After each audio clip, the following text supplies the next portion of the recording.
자, 로마서입니다. 로마서 하면 가장 핵심적인 구절하면 로마서 1장 17절에 나오는 오직 의인은 믿음으로 살리라. 네, 말씀인데 이것은 과거에 멈춰져 있는 이야기가 아니죠.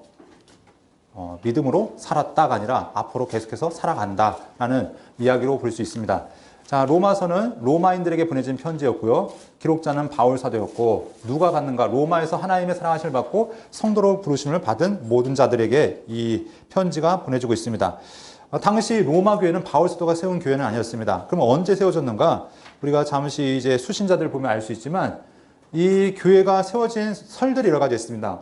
뭐 베드로가 세웠다. 이것들은 베드로를 강조한 사람들이 이렇게 얘기하겠죠. 베드로가 아마 로마 교회 수장이기 때문에 이렇게 강조하는데 이거는 역사적인 근거가 빈약하게 보고 바울 사도가 세웠다. 이것도 바울 사도가 로마를 간 적이 없으니까 이미 로마서를 쓸 때는 로마 교회가 세워져 있으니까 그것도 아닌 것 같고 가장 근접한 것이 세 번째, 네 번째 이야기인데 오순절에 예루살렘에 모였던 자들 이 사람들이 성령을 체험하고 이제 각곳으로 다 돌아가는데 이때 로마에서 왔던 사람들도 돌아가면서 그 가운데 교회가 세워졌다는 것이죠. 그래서 회심한 이들이 로마로 들어가서 교회를 세웠다는 주장인데 바로 사도행전 2장에 보면은 세계 각곳에서 왔던 사람들이 돌아가면서 세운 걸로 우리 함께 볼 수 있습니다. 그리고 바울이 설교를 들었던 사람들도 이 로마에 들어가면서 이 교회를 세우는데 함께 공헌을 했다라는 얘기도 있습니다. 왜냐하면 우리가 로마서 16장에 보면은 약 한 30명 이상의 사람들이 나오죠. 언급되어지는데 여기 보면 바울 사도가 이 사람에게 문안하라 하면서 바울 사도가 아는 사람들 이야기하는데 이 사람들이 로마 교회의 구성원이었다는 것이죠. 그러니까 그걸 봤을 때 바울 사도의 설교를 들었던 사람들이 로마로 건너가서 이 교회의 구성원들이 되었다는 것들을 함께 생각해 볼 수 있다는 겁니다. 자, 그래서 이 로마 교회는 어떤 교회였는가?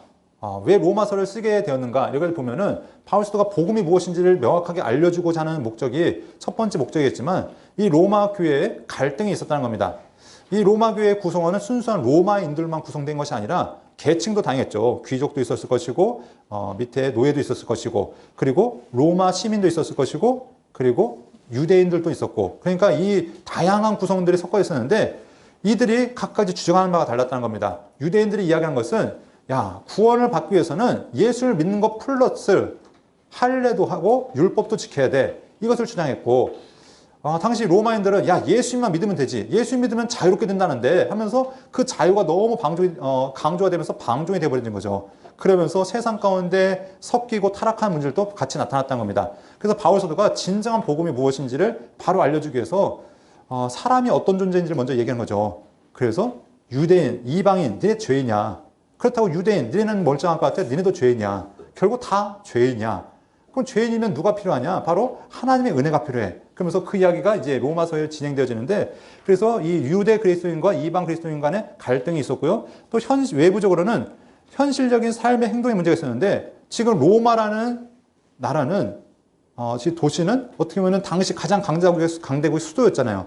그리고 황제가 통치하는 이곳인데 우리가 교인들이 성도들이 과연 이 세상 가운데 어떻게 세상의 정부와 어떤 관계를 맺고 살아갈 것인가. 세상의 정부는 끊임없이 예수 믿는 사람들을 박해하고 이들을 죽이는데 안간힘을 쓰는데 이 세상 속에 우리가 세상을 대항하고 아니면 맞서 싸워야 될 세상인가 아니면 이 세상 가운데 우리가 순복해야 될 것인가 이런 이야기들이 이 로마서 가운데 담겨져 있습니다. 그래서 현실적인 삶의 문제들, 성도들 사회 안에서 그리스도인들이 어떤 위치에 있어야 될 것이고 교회 안에서 세상 속에서 어떤 삶을 살아가야 될 것인지 이것들을 보여주고 있습니다. 기록연대는 고린도 후서가 쓰여진 그 해 바울 사도가 고린도 후서를 보내고서 이제 고린도로 내려오게 되죠. 그래서 교회를 안정시키는 가운데 고린도에서 이 로마서를 집필하고 갱그레아 항구가 있었잖아요. 거기에 집사였던 베베에게 이 편지 로마서를 들려서 로마로 보냅니다. 그래서 베베라는 사람이 들고 이제 가는데 그렇다고 로마서가 바울 사도가 직접 쓴 건 아니죠. 누가 대필했을까요? 더디오가 아닌가요? 네, 더디오가 대필했다고 16장 22절에서 보면은 이렇게 이야기하고 있습니다. 그래서 바울 사도가 불러줬고 더디오가 이제 대필한 내용을 우리 함께 볼 수 있습니다. 지도가 또 나왔네요. 복잡한 지도는 빨리 넘기겠습니다. 기록연대는 얘기했던 것처럼 3차 전도 여정 가운데 고린도 후서를 쓰고 로마에 내려와서 이렇게 썼을 걸로 보여주고요. 기록 목적은 로마 교회 성도들에게 신령한 은사를 나눠주고 믿음을 견고하기 위해서라고 로마서 1장 10절에서 명확하게 담겨져 있습니다. 그리고 두 번째는 복음을 전하는 것, 그리고 바울서도의 사도성을 확장하는 것이 있는 것이죠. 그래서 바울서도가 전한 복음이 명확하고 정확한 복음인 것들을 다시 한번 이야기하는 것을 보게 되고요. 바울서도는 로마를 방문하는데 로마에도 복음을 전하는 것도 목적이지만 그 다음에 보면은 맨 마지막에 나오죠. 서바나를 가는 것이 바울서도의 목적이었습니다. 그래서 로마 교회에 가서도 복음을 전하고 더 나아가서 로마 교회의 후원을 입어서 지원을 받아서 어떻게 보면 서바나까지 복음을 전하는 것, 그리고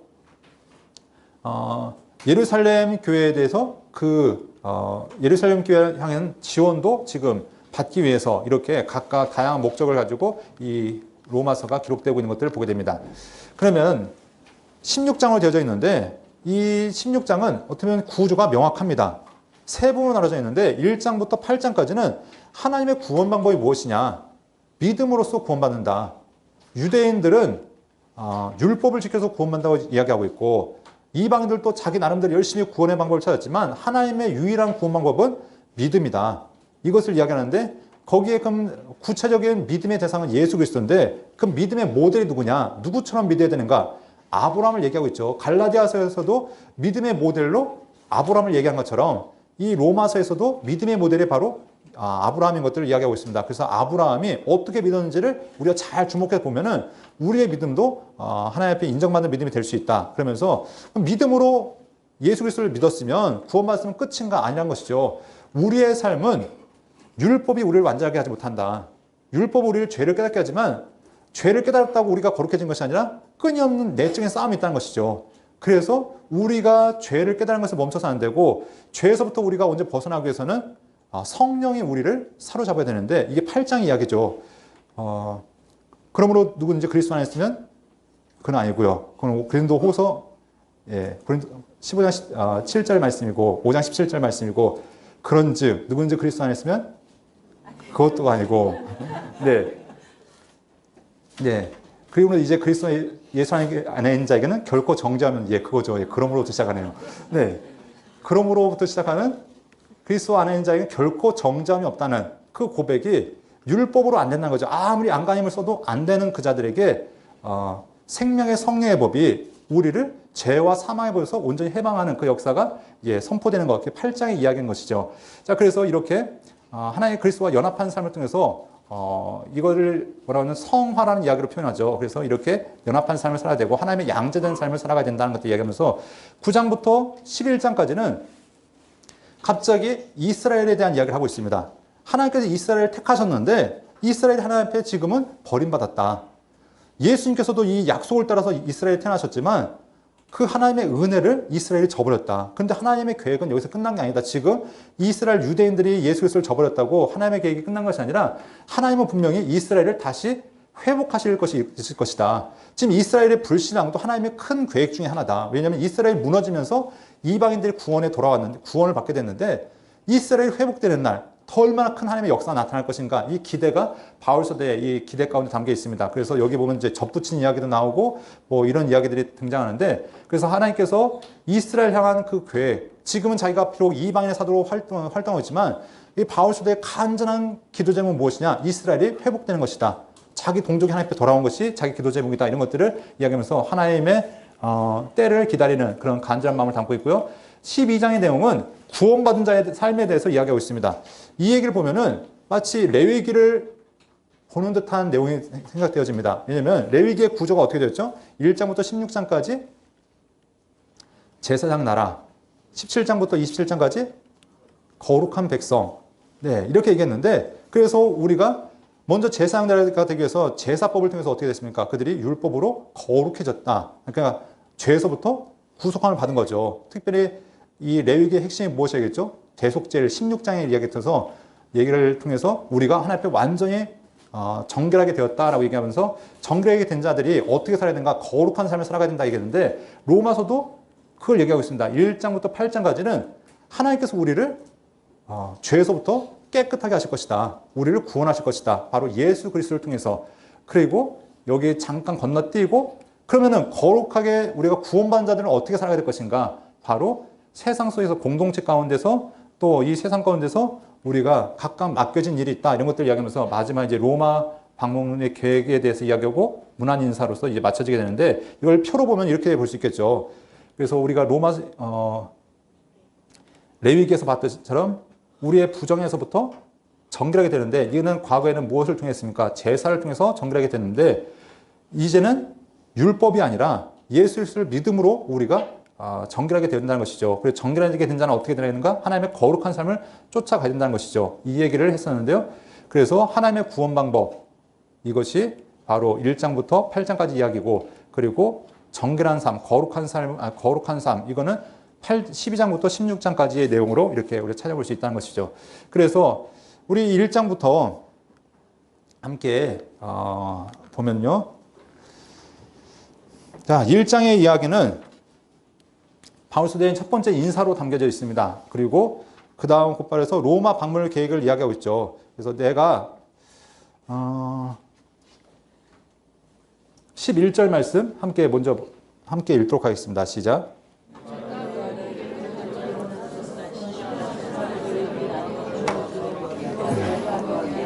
네, 첫 번째 목적을 얘기하면서 너희 믿음이 이제 세상에 전파되는데 내가 다시 너희를 보기 원하는 것은 너에게 신령한 은사를 너에게 나눠주어 너희를 견고하게 하기 위함이다. 그래서 내가 너희에게 가고자 한다. 또 이 로마서를 쓰는 목적도 그것이다 라고 이야기하고 있습니다. 그래서 내가 너희 가운데서 너희와 나의 믿음으로 말미암아 피차 안위함을 얻으려 합니다 하면서 바울 사도가 이 로마서를 통해서 그 교회가 더 안정되어지고 또 바울 사도가 그들을 통해서 위로와 또 세임을 얻길 바라는 내용들을 담고 있습니다.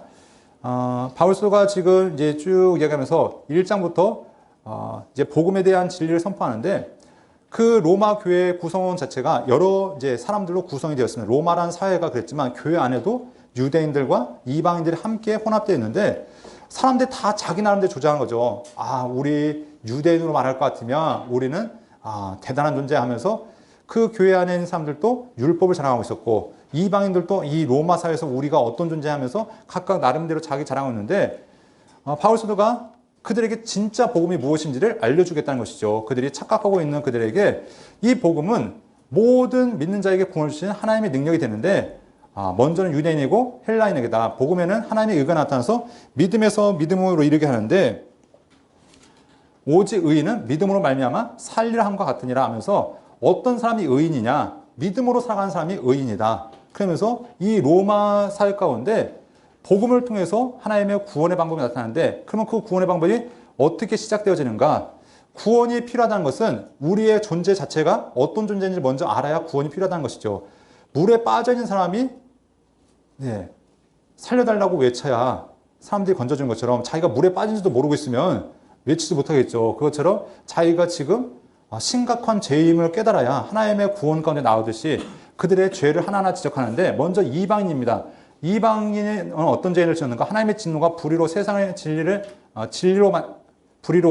막는 사람들의 모든 경건하지 않음과 불의에 대해 하나님부터 나타나는데 하나님께서 세상 사람들에게 하나님을 믿지 않던 이방인들에게도 다 하나님께서 보여주신 것인데 무엇이냐면 자연 만물을 주목해서 보면 이건 누군가 만든 것 같아 라는 이런 어떻게 보면 일반적인 진리를 그들에게 주셨다는 것이죠. 그래서 하나님을 찾아갈 수 있는 더듬을 수 있는 그런 걸 주셨다는 겁니다. 여러분 사도행전에 보면은 아덴에서 바울 사도가 알지 못하는 신에게라는 그 제단에서 예배하는 그 자들에 대해서 이제 얘기하는 걸 보게 되죠. 그래서 그들에게 이게 알지 못하는 신이 누군지 아냐 하면서 이제 그걸 가지고 복음을 풀어가는데 그 사도행전 팁에 보시면 이제 그 내용이 쭉 담겨 있습니다.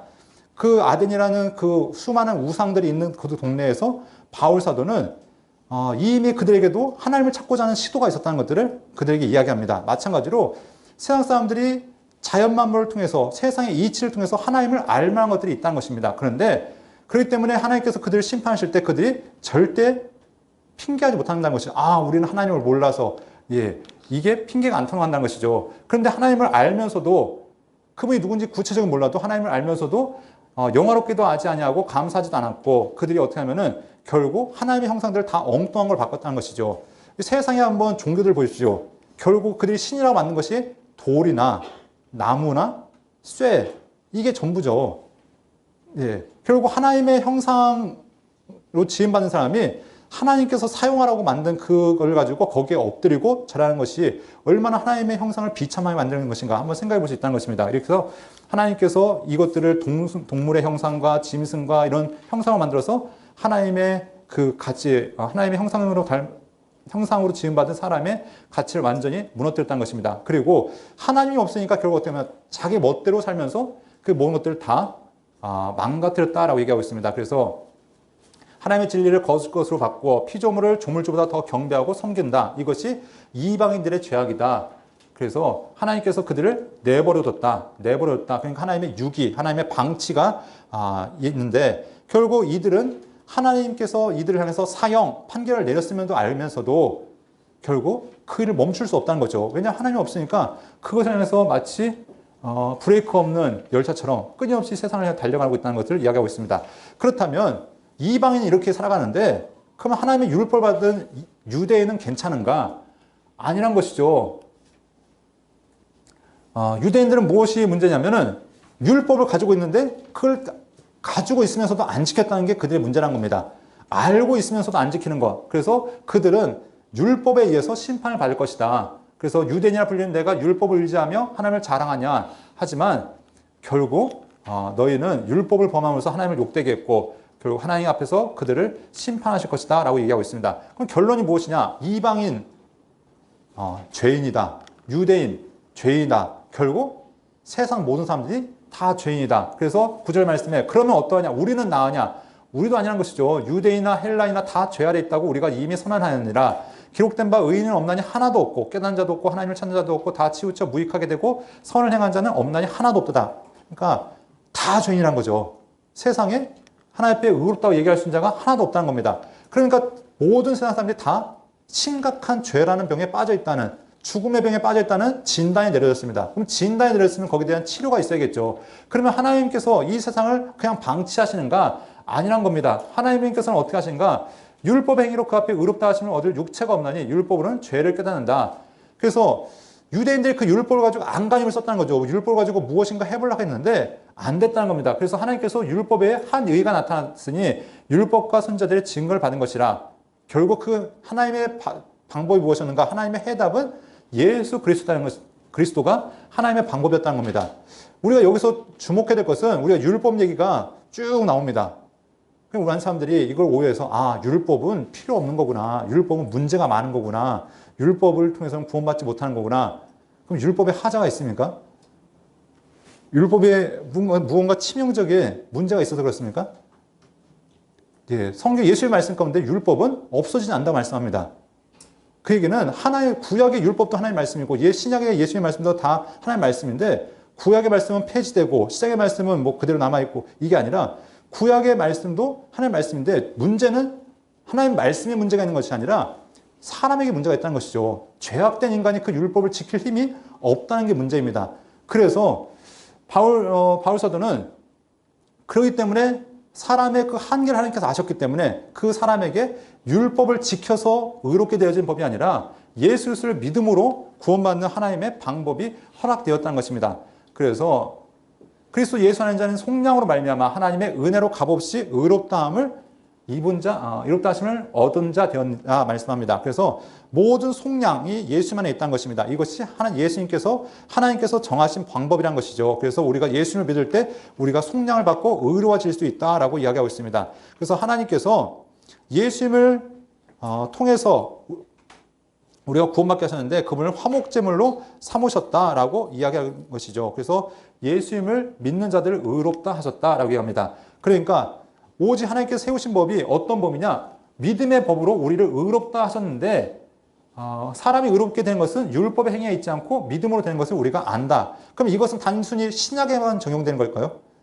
아니겠죠. 신약에는 명확하게 예수님이 오셨기 때문에 이것이 믿음으로 우리가 구원받는 것들이 명확하게 드러났지만 구약도 마찬가지로 믿음이란 겁니다. 그 믿음이 이제 잠시 후에 나오겠는데 할례자도 믿음으로 말미암아 또는 무할례자도 믿음으로 말미암아 의롭다 하실 하나님은 한 분이시다. 그래서 오직 하나님은 믿음의 법으로 우리를 구원하셨다. 그래서 예수님께서 대속의 제물이 되셨는데 이것은 이미 레위기에서 예표가 되어졌죠. 예수님께서 우리를 구원하실 것이라는 것이 속죄의 일을 통해서 또 구약의 많은 제사를 통해서 예수님께서 우리를 구원하실 것이 이렇게 예표가 되어진 것을 우리가 알 수 있습니다. 그래서 예수님께서는 정말로 신약에 오셔서 자기 자신을 제물로 드리셨고 그 제물의 의미가 대속물, 속건제물, 화목제물, 속죄제물, 그 모든 번제물, 소제물로 하나님께서 예수님께서 이 땅에 오신 것을 이야기하고 있습니다. 그래서 그 아브라함이라는 사람이 이제 등장하는데 이 아브라함도 어떻게 보면 율법 이전의 시대잖아요. 어떻게 보면 아브라함부터 율법이 시작되었죠. 할례라는 법이 아브라함부터 시작되는데 그럼 아브라함은 그 율법을 통해서 구원받았는가? 성경의 이야기는 아브라함이 행위로서 의롭다 하심을 받았으면 자랑할 것이 있으려니와 하나님 앞에서는 없다. 그 얘기는 아브라함도 율법이 아니란 것이죠. 아브라함도 하나님을 믿음에 하나님께서 그것을 그의 의로 여기셨다. 그러니까 아브라함도 구원을 믿음으로 통해서 받았다라고 이야기하는 것입니다. 그래서 그가 할례 받기 이전에 하나님께서 하나님을 믿고 그것이 하나님 앞에 인정받았는데 이 아브라함은 할례자와 무할례자의 조상이다. 왜냐하면 할례 받기 전에 하나님을 믿고 구원을 받았으니까 그가 무할례자의 조상이 되면서 또한 할례 받고 또 하나님께서 그를 인정하셨잖아요. 그러니까 할례자의 조상도 된다. 그러니까 모든 세상 사람들의 믿음의 본이 바로 아브라함이 되어진다라고 이야기하는 것이 바로 4장의 이야기고요. 5장의 이야기는 그러면 우리가 의롭다 하심을 받았으면 어떻게 살아가야 되는가? 예수님과 더불어 화평을 누리자. 하나님과 하나 되는 것.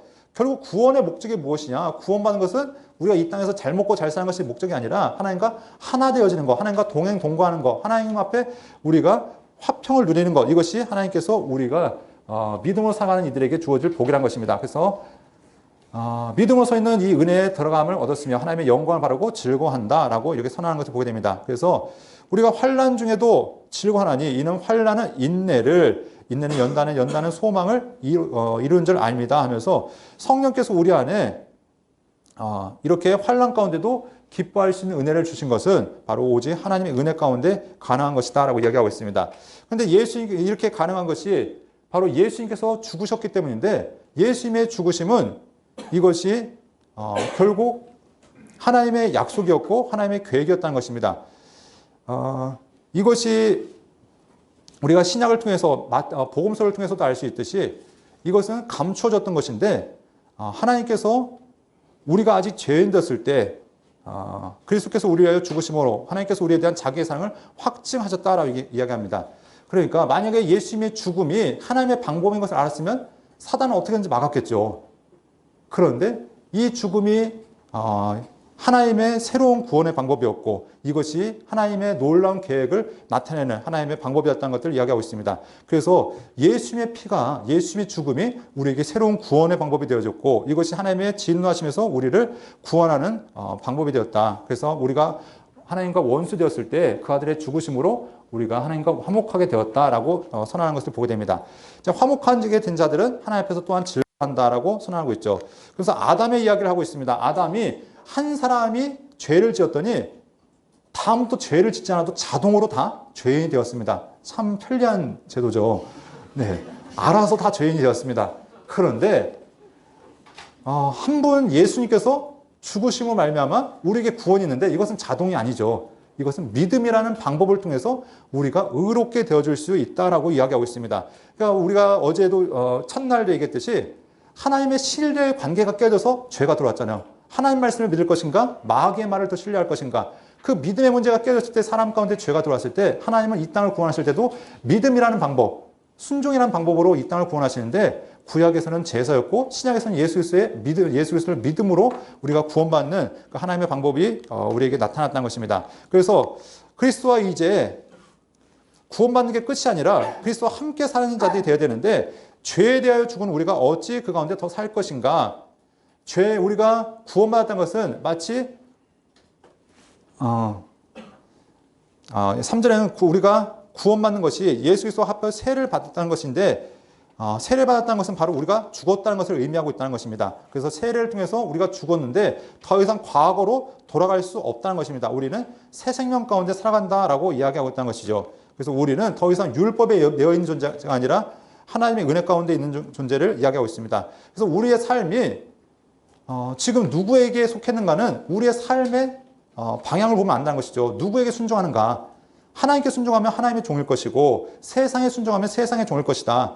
그런데 우리는 하나님께서 구원하셨고 하나님의 백성이 되었고 하나님의 종이 되었기 때문에 하나님께 당연히 하나님의 종으로서 순종해야 된다라는 것들을 이야기하고 있습니다. 그래서 죄의 삭슨 사망이요 하나님의 은사는 그리스도 예수 안에 있는 영생이다. 결과는 전혀 다른 방향으로 나타난다는 것이죠. 죄에게 순종하는 결국은 죽음이 우리에게 당할 것이지만 예수 그리스도께 순종하면 우리에게 영원한 영생의 결과가 나타날 것이다 라고 얘기하고 있습니다. 그래서 7장에 보면은 율법과 우리과의 관계를 이야기하고 있습니다.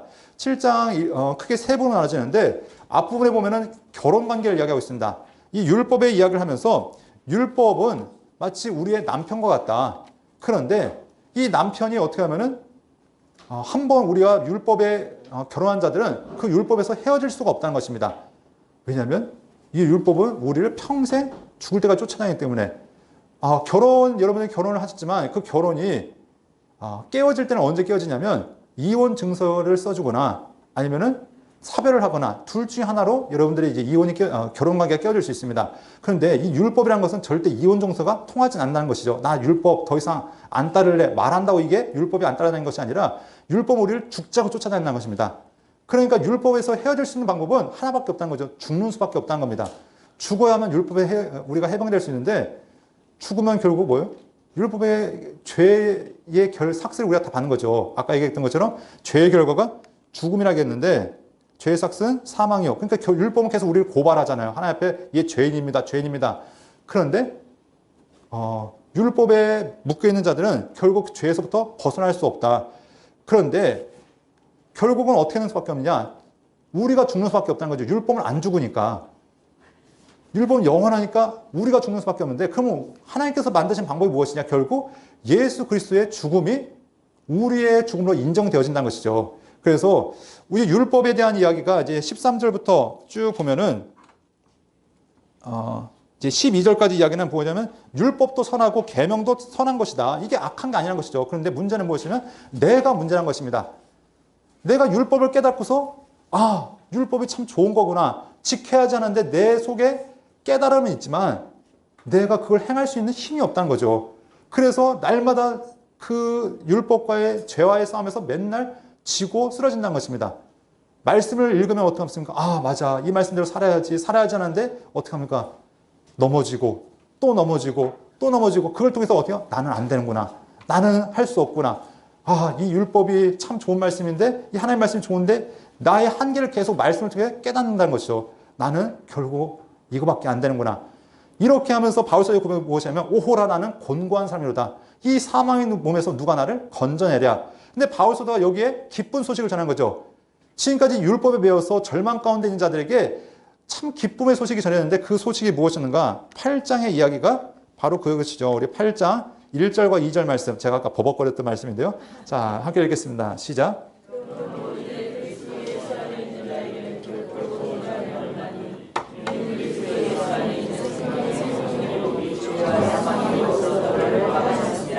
네.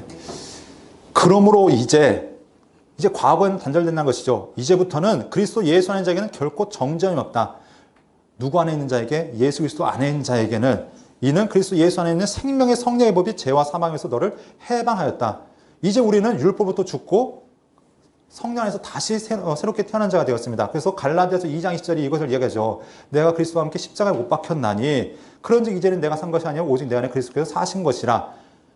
그러니까 우리 안에 나의 이제 주인이 바뀌었다는 것이죠. 나의 주인이 더 이상 율법이 나를 이끌어가는 것이 아니라 하나님께서 성령으로 내 삶을 이끌어가시기에 세상 그 누구도 나를 정죄할 수 없다. 이것이 바로 하나님의 선언이라는 것입니다. 그래서 율법이 육신으로 말미암아 연약할 수 없는 그것을 하나님은 하시나니 곧 죄로 말미암아 자기 아들을 죄 있는 육신의 모양으로 내어 육신의 죄를 정하사 육신을 따르지 않고 그 영을 따라 행하는 우리에게 율법의 요구가 이루어지게 하려 하심이라. 그러니까 누가 완성하셨는가? 예수님이 그 모든 율법의 요구를 다 완성하셨다는 거죠. 무엇을 통해서? 죽음을 통해서, 부활을 통해서 율법을 다 완성하셨고 우리는 그분의 죽음을 그분의 다시 사심을 우리가 확신할 때 우리가 그분 앞에서 참 자유를 얻을 수 있다는 것입니다. 그런데 세상은 우리가 회복되어지는 것뿐만 아니라 이 피조물들도 회복되기를 간절히 바라고 있다는 것입니다. 그리고 성령께서 하신 일이 무엇이냐? 성령께서는 우리 성도들에서 간구하고 계신다라는 얘기로 쭉 이야기하고 있죠. 그래서 그 누구도 우리를 그리스도의 사랑에서 끊을 수 없다. 하나님께서 한번 택하신 자들, 구원하신 자들을 세상이 그 무엇으로 끊을 수 없다. 환난이나 곤고나 박해나 기근이나 적신이나 위험이나 칼, 그 어떤 것도 우리를 끊을 수 없다라고 얘기하면서 마지막 또 39절에도 주 그리스도 예수 안에 있는 하나님의 사랑에서 끊을 수 없다. 바울 사도는 단호하게 선언하는 거죠. 그 누구도 끊을 수 없다. 우리는 변화되었다. 우리는 소속이 바뀌었다. 이것이 바울 사도의 선언인 것을 보게 됩니다. 이제 9장부터 11장까지 이야기는 바울 사도가 애통해서 하는 얘기죠.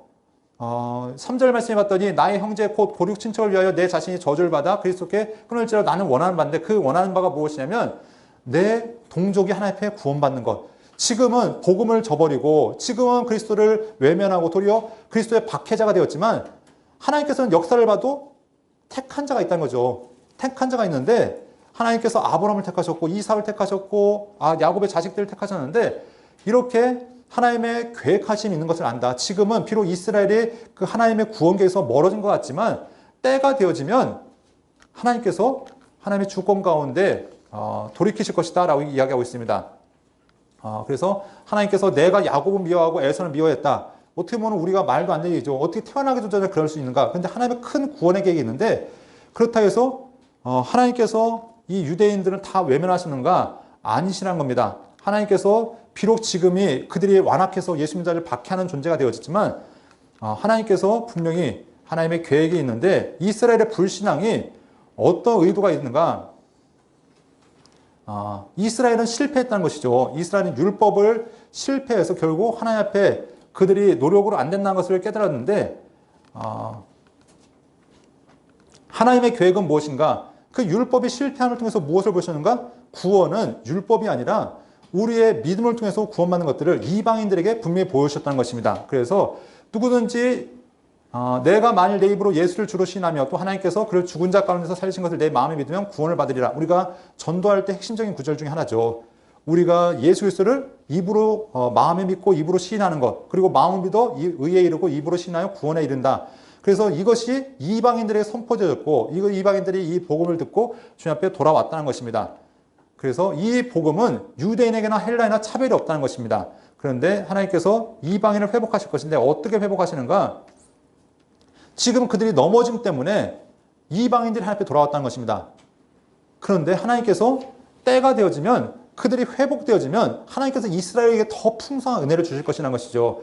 그리고 여기 보면은 그런 얘기가 있습니다. 접붙인 이야기가 있는 거죠. 원뿌리는 이스라엘인데 이스라엘 이방인들이 이스라엘이 그리스도를 거부함으로 그 복음이 이방에 넘어갔다. 이걸 접붙인 이야기를 하고 있습니다. 구약에서부터 시작된 복음의 위에 이방인들이 지금 접붙임을 당했는데 하나님께서 이스라엘 사람들도 가차없이 잘라내셨는데 이방인들도 안심하지 마라. 하나님의 은혜에 감사할 부분이지 뭐 이방 유대인들을 비난할 부분은 아니다. 하나님께서 그들을 가차없이 잘라내셨처럼 하나님께서 유대인들 돌아온다면 그들이 하나님의 접붙임을 당하면 얼마나 더 큰 은혜와 능력이 있겠는가. 그러면서 이런 이야기를 또 하고 있는 것을 보이면서 하나님의 때가 되어지면 분명히 이스라엘은 돌아올 것이다 하면서 하나님의 주권, 이스라엘의 구원에 대한 하나님의 계획을 간절히 구하는 내용들을 볼 수 있고요. 12장 1절에 보면은 우리의 진정한 예배가 어떤 예배인가? 1절 함께 1절, 2절 한번 읽어보겠습니다. 시작.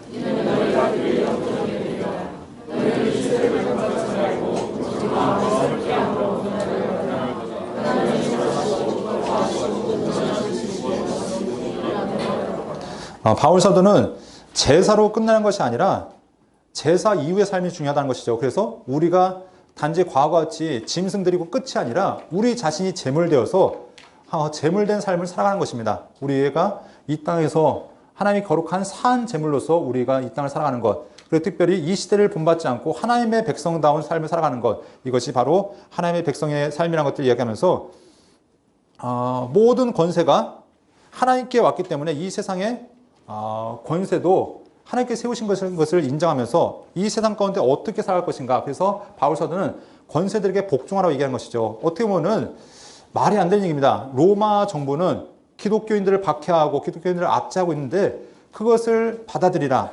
이것이 기독교인들이 어떻게 보면 수용되지 않는 문제일 수도 있습니다. 그러나 하나님의 주권을 인정하고 하나님 앞에 순종할 때 하나님께서 그 가운데 하나님의 계획이 있다는 것들을 이야기하고 있습니다. 그러면서 율법의 최종 완성은 무엇이냐? 이스라엘 백성들에게 주었던 구약의 율법뿐만 아니라 신약의 율법의 핵심도 바로 사랑의 빛 외에는 아무 빛도 지지 않는 것. 그러니까 사랑이 핵심이다. 거룩의 핵심은 사랑이다. 내 이웃을 내 몸과 같이 사랑하는 것. 이것이 성도들의 삶의 핵심이라는 것들을 이야기하고 있는 것이죠. 그래서 사랑은 이웃에게 악을 행하지 아니하느니 그러므로 사랑은 율법의 완성이다라는 말씀으로 그들이 이스라엘 백성이 로마의 교회가 이 로마 사회 속에서 어떻게 살아가야 될지 이것들을 그들에게 말씀하고 있다는 것입니다. 그러면서 아까 얘기했던 것처럼 이스라엘 백성들이 레위기 율법을 통해서 부정해서 정결해서 거룩으로 갔듯이 이 로마서도 우리가 다 죄인이다. 아무도 의인이 없다. 완전한 죄인이다라고 선언했던 그것이 예수 그리스도의 은혜로 말미암아 믿음으로 말미암아 우리가 정결하게 되었다면 이제 거룩으로 가야 되는데 우리가 어떻게 거룩으로 가야 되는가? 우리가 사랑의 법을 완성함으로써 이 거룩을 향해서 달려가야 된다라고 이야기하고 있습니다. 그래서 바울 사도는 이 하나님 앞에 사랑을 완성함으로써 하나님 앞에 거룩의 삶을 살아가야 된다는 것들을 이야기하고 있고요. 교회의 구성원들을 이야기하면서 어떻게 보면 지금 이 로마서를 쓰고 있는 상황 자체가 고린도잖아요. 고린도에서 이 편지를 쓰고 있기 때문에 아마도 고린도의 상황들이 많이 영향력을 미쳤을 겁니다. 그래서 고린도의 상황을 여러 가지 배경하면서 성도 이방인 교회 안에 형제 간의 갈등이라든가 여러 가지 형제들의 우상의 재물을 먹는 문제라든가 이런 것들이 있었던 것처럼 로마 교회 안에도 있었던 그런 문제들. 그래서 먹는 문제 때문에 절대로 형제를 비판하지 말라는 것들. 그리고 각각 신앙의 수준을 인정하라는 거죠. 나는 믿음이 이만큼인데 너는 그밖에 안 되고 사람들 무시하는 것이 아니라 이 믿음을 인정하면서 함께 살아갈 것들. 그러면서 선을 이루고 덕을 세우는 것들에 대해 이야기하고 있습니다. 그래서 우리 각 사람이 이웃을 기쁘게 하되 선을 이루고 덕을 세우도록 할 것이다 라고 하면서 진정한 성도들의 연합은 상대방을 사랑으로 함께 연합할 때 이것이 하나님의 교회가 바로 세워질 수 있는 방법인 것을 이야기하고 있습니다. 마지막에 로마 방문 계획과 문안 인사를 하고 있는데요. 하나님께서 바울 사도에게 주신 사명이 무엇이었는가? 이 은혜는 곧 나로 이방인을 위하여 그리스도 예수의 일꾼이 되어 복음의 제사장 직분을 하게 하사 이방인을 제물로 드리는 것이 성령에서 거룩하게 되어 받으시게 하려 하심이라 하면서 바울 사도는 자기의 사명을 분명히 깨닫고 있습니다. 나는 이방인의 사도로서 나는 제사장이 되어져서 마치 제사장이 백성들을 하나님 앞에 거룩한 존재로 올려드릴 수 있는 그것이 제사의 사명이듯이 나는 이방인들 하나님 앞에 온전히 이끄는 것이 내 사명이다.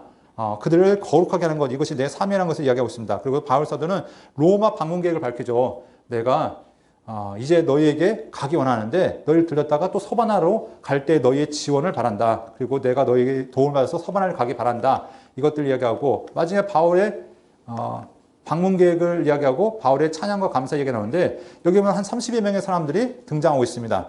바울 사도의 너는 누구누구의 문안하라 하면서 바울 사도의 동역자들이 나오는데 여기 보면은 다양한 이름들이 등장하고 있죠. 여러분 잘 아시는 뭐 브리스길라, 아굴라도 있고 뭐 베베도 있고 다양한 사람들이 있는데 이 사람들이 바울 사도와 함께 생명을 나눌 만큼 정말 충성된 일꾼으로서 함께 동역했던 자들입니다. 그래서 바울 사도는 그들을 문안하라라고 이렇게 권면하면서 이야기하고 마지막 이야기로 내가 다시 바울의 동역자들을 소개하면서 내가 곧 너희를 보기 원한다라는 이야기로 이런 이제 바울 사도가 마지막 권면으로서 이 로마서를 마치고 있는 것을 보게 됩니다. 자, 이제 내용을 정리하도록 하겠습니다. 1장부터 16장까지는 크게 세 부분으로 나눠진다고 말씀드렸죠. 첫 번째는 하나님의 구원 방법. 이것은 예수 그리스도를 믿음으로 구원받는 것인데 왜 구원을 받아야 되는가? 인류가 모두 다 죄 가운데 빠졌기 때문이다. 이방인도 죄 가운데 빠졌고 율법을 자랑하는 유대인들도 죄 가운데 있다. 오직 유일한 하나님의 방법은 그 세상에 어떤 것도 되지 않고 오직 예수 그리스도를 믿음으로 되어진다. 그리고 예수 그리스도를 믿음으로 구원받은 자들은 예수 그리스도 앞에서 그리스도와 연합한 삶으로 우리의 삶이 변화되어지는데 성령께서 우리 안에 임하실 때만이 우리의 삶에서 거룩이 나타날 수 있다는 것을 이야기하고 있습니다. 바울 사도는 9장부터 11장까지를 통해서 내가 비록 이방인의 사도로 활동하지만 나의 간절한 소망은 내 동족이 하나님 앞에 돌아오는 것이다. 아직은 하나님의 때가 아니기 때문에 지금은 아직인 것 같지만 분명히 하나님께서 이 땅을 회복하실 날이 있을 것이다. 그리고 마지막 12장을 통해서 구원받은 자가 어떻게 살아야 되는가? 우리는 하나님 앞에 거룩한 산 제물로서 살아가는 귀한 자가 되어야 된다. 그리고 이 땅에서 하나님께서 원하신 것은 율법은 사랑은 모든 율법의 완성이다. 사랑으로 행하는 것, 이것이 거룩한 삶을 완성하는 것이다 라는 것들을 이야기하면서 마지막으로 바울 사도가 로마 교회에 있는 동역자들을 함께 문안하면서 이렇게 인사를 마치고 있습니다. 오늘 우리가 이 말씀들을 여러분 통해서 기억해야 될 것은 바울 사도의 최대 관심은 교회를 세우는 일에 있었습니다. 하나님의 교회가 어떻게 세워질 것인가? 그에게 한 교회가 세워지고 한 교회가 하나님 앞에 바로 서기까지 충성하며 나가는 것, 이것은 바울 사도의 최대한 그의 가장 큰 관심이었던 것을 보게 됩니다. 그리고 바울 사도는 이 교회가 하나님 앞에 온전히 연합돼서 하나님과 동행 동거하는 그 삶으로 나아가기를 간절히 바라고 있습니다. 단순히 그 교회가 우리끼리 잘났다가 아니라 하나님 앞에서 그들이 하나님이 바라시는 마음, 함께 동역하고 하나님과 함께 동행하는 그런 은혜 가운데 나아가면서 하나님 앞에 거룩한 존재로, 하나님 앞에 인정받는 귀한 존재로 나아가기를 간절히 소원하고 있습니다.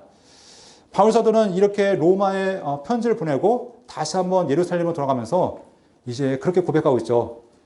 수많은 사람들이 바울 사도님, 이제 좀 쉬셔야 되지 않겠습니까? 이제 좀 몸 좀 생각하셔야 되지 않겠습니까? 그때 바울 사도가 성령께서 나에게 말씀하시기를 나에게 여러 가지 결박과 환난이 기다린다고 하시지만 내가 달려갈 길과 주 예수께 받은 사명, 곧 하나님의 은혜의 복음을 증거하는 일을 마치려 하면은 나의 생명을 조금도 귀한 것으로 여기지 않겠다라고 이렇게 고백하고 있습니다. 나에게 주어진 삶은 주의 복음을 증거하는 일이고 나는 그 삶을 위해서 내 삶을 다 드렸습니다 라고 이야기하고 있습니다. 여러분에게 주어진 그 사명은 무엇입니까? 여러분에게 맡겨진 그 교회를 하나님께서 향한 그 하나님의 계획과 하나님의 뜻은 무엇입니까? 이 교회는 단순히 내 일터가 아니고 내 수입의 근원지가 아니라 하나님께서 나에게 맡겨주신 하나님의 교회이고 하나님의 백성들입니다. 하나님께서 이 교회를 향해서 원하신 것이 이 교회가 하나님 앞에서 온전히 정결해지는 것이고 그들이 예수 그리스도 앞에서 주님과 날마다 동행하면서 거룩한 삶을 나아가는 것이고 그들이 하나님 앞에 온전히 나아가서 하나님과 연합하고 세상 속에서 빛으로 소금으로써 나아가는 것이 하나님의 뜻이라면 여러분의 삶 가운데 이런 삶이 여러분을 통해서 나타나기를 간절히 소원합니다.